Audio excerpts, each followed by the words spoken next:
Good morning, Boots and Bow Ties followers. This is David Locke, and I want to wish all of you a happy fall weekend coming up. I want to give you a handy dandy helpful hint today, and that is about a flavor of fall, about maple syrup. And my helpful handy dandy hint, when my wife and I first got married, she bought something like Log Cabin or Aunt Jemima, something like that for our pancakes or waffles that she had made. And I said, "Why are you buying that?" And she said, "Well, I have bought that all my life." And I said, "Well, it's not real maple syrup." And she said, "What do you mean?" And I said, "Well, it's corn syrup." So if you are not buying real maple syrup, you don't know what you're missing. So this says 100% pure maple syrup, U.S. grade A, amber color, rich taste.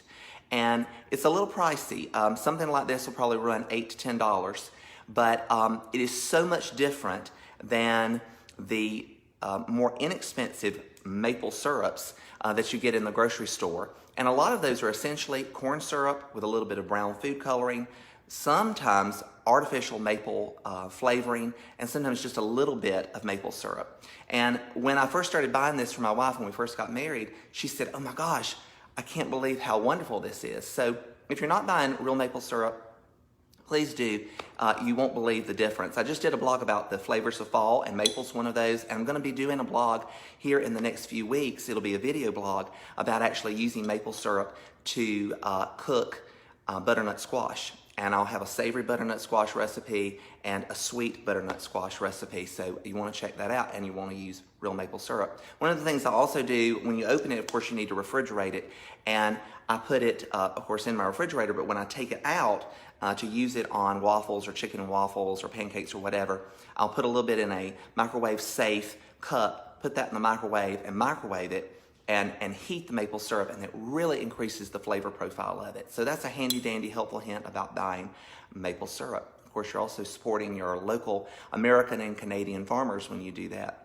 I want to welcome all my new followers. We even got an international follower I noticed today in Victoria, Canada. And I've gotten so many new followers. New Mexico I noticed, Michigan, Iowa, Alabama, Mississippi, and I want to welcome all of you. So how can you help keep these blogs and vlogs coming? One way you can do it is by sharing my post with all of your friends, trying to get my post to go viral. And the other way, if you haven't already, please go to bootsandbowties.com. You'll scroll down and you'll see my picture that says About Me. Enter your email address and click that little black subscribe button. And then every Thursday, what you will receive from me is an email with a link to that week's vlog, the video recipe that comes out every Thursday.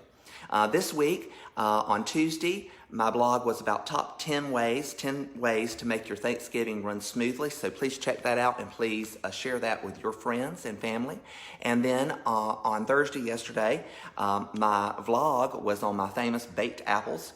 So if you make any of my recipes, I can't talk this morning, please make sure to hashtag, my new hashtag is cooking in my boots and gardening in my bow tie. So if you'll hashtag that, we'll be able to find your post and see what you made.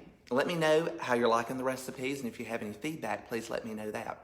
Tomorrow, I'll start a new blog that is called Gardens of the World, and Famous Gardens of the World. And this one will be on Giardini Giusti in Verona.